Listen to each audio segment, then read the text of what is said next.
Okay, good day. I am from Globalize Agency here in Malaysia and I am the Philippine recruiter. I receive verify data from Avantage Agency in the Philippines. Am I right? Please speak louder. Yes, ma'am. Are you 100% willing to come and work here in Malaysia? Yes, ma'am. Do you have any friends or any family members working here? No, ma'am. Are you healthy or do you have any health issues in your body? Yes, ma'am. I'm healthy. Are you sure? Yes, ma'am. Later you come here, ma'am, I have gastric, I have, I don't know what kind of sickness. Are you sure that you are healthy? Yes, ma'am.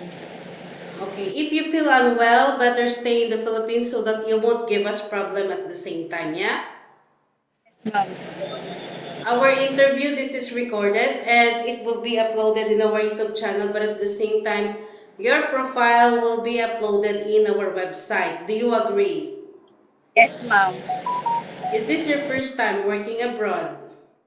No, ma'am. I have a work experience as domestic helper in Dubai, UAE for 2 years. Okay, can you help me introduce yourself, please? Yes, ma'am. A blessed day, ma'am. My name is Luz Liminda Si Osinar, 42 years old. I'm married with 2 children, 16 years old and 10 years old. One girl and one boy. I'm a high school graduate. I have working experience as a factory worker for almost 18 years with different company and 2 years in Dubai, UAE as domestic helper. That's all? Ma'am. Okay, I need to know some few more details from you first. When is your birthday? August 1983. August? 1983. What is your height and your weight? My height is 5'1" and my weight is 50. Okay, so what about your educational background? Religion. I'm a Roman Catholic. You mentioned that you got 2 kids and you are married. How old is your husband and what is his occupation? My husband is 46 years old and her work is factory worker. Okay, so who will going to take care of your kids later once you come to work here in Malaysia? My husband and my mother. How old is your husband? Oh, sorry. How old is your mother and what is her occupation? 53 years old. In my house, How many brother and sister do you have? I'm only one. You are the only daughter or you are the only child. Okay. So, is your family or your husband allowed you to come and work here in Malaysia? Yes, ma'am. Okay, according to your profile, it was stated that you have a working experience in UAE way back 2019 to 2022 as a domestic helper, correct? You worked for how many years? 2 years, ma'am. 2 years and And how one many month. months? 1 month. 2 years and 1 month. I put 2 years only. So, what is your responsibilities to your previous employment in UAE? My duties and responsibilities is taking care of a newborn baby, cooking her food, baby food, washing, ironing, cleaning the house, and watering the plant. Did you cook there? Only for babies food. Okay, what happened? Why you didn't continue working with this employer? My husband, he decided to go to her province. Okay. So after 2022 until recently, do you have any working experience in the Philippines?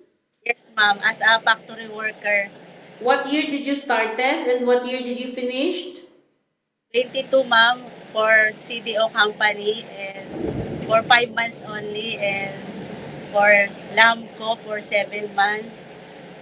So total, how many years you worked as a factory worker? 2022 until 25. what month? Until Until, presently, you are still working. no, Okay. ma'am, May 31. I May 15 this year. Oh, I finished so what month in 2022 you started as a factory worker? August, ma'am. So you work for 2 years and Be- yes, 2 years, 2000. Two nine years months. Two and years and before, 9 months as a factory worker, correct? yes, ma'am. Before I go to Dubai, ma'am, I have experience also as a factory worker for 14. Okay. Okay, so we follow this first the your job presently one, okay? So I would like to let you know that the reality of working here in Malaysia is very different one. Being a domestic helper, I know it is a very tough one. It is not an easy job. But I would like to let you know that Dubai and Malaysia is quite different, okay? Houses here is quite big. There is no joke, really no joke, yeah?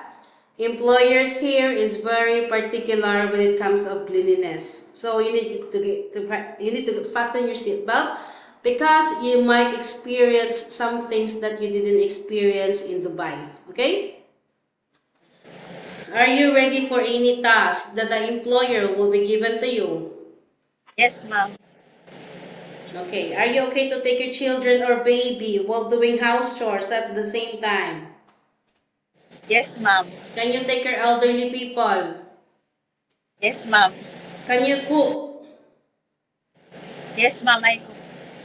Can you caregiving for bedridden patient and disabled person? I don't have experience now, but I'm willing to learn. Are you comfortable taking care of pets? Yes, ma'am.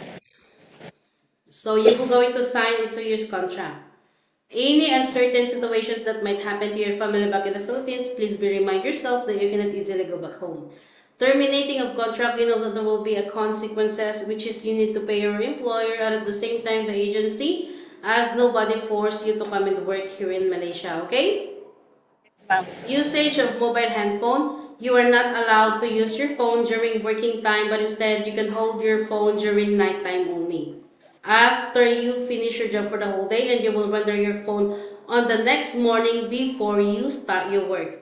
Of course, you are entitled to have a rest once a week, but you are not allowed to go out on your rest day.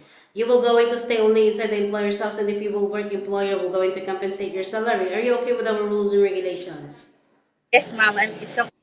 We don't force people to come here. It's either you agree or you disagree. If you disagree, it's fine also. You can stay in the Philippines or find job opportunities into other countries, yeah? Um, How do you fight your homesickness once it strikes you? if I make busy myself to doing household works, and I make it. If I finish my work, I call my family also. Okay. Always remind yourself why you wanted to come and work abroad because you wanted to sustain your family's needs, yeah? And you wanted to give a better future for your family at the same time.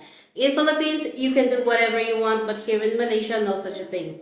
Philippines, you can be the boss there, but don't bring it here in Malaysia. We need to humble ourselves because this is not our country.